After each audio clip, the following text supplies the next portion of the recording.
What is a gray list? A gray list is a listing of securities that are currently not eligible for trade by the risk arbitrage division of an investment bank.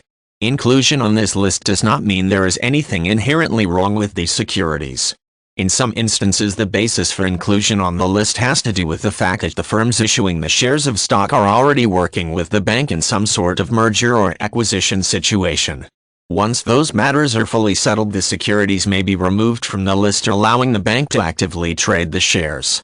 The concept behind the gray list is to protect the interests of the bank by avoiding investment in securities where an increased degree of risk is currently present.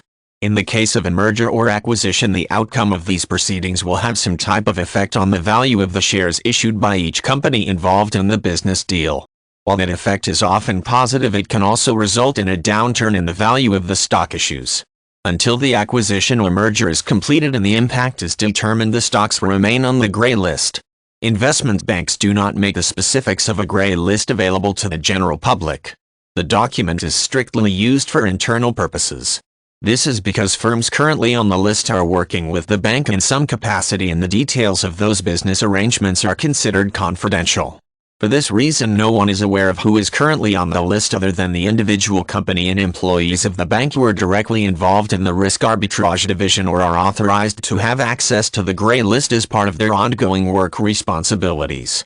While the stock offerings of firms currently found on a gray list are considered ineligible for trade by the risk arbitrage department, other departments or divisions of the bank may consider those shares to be eligible for trade.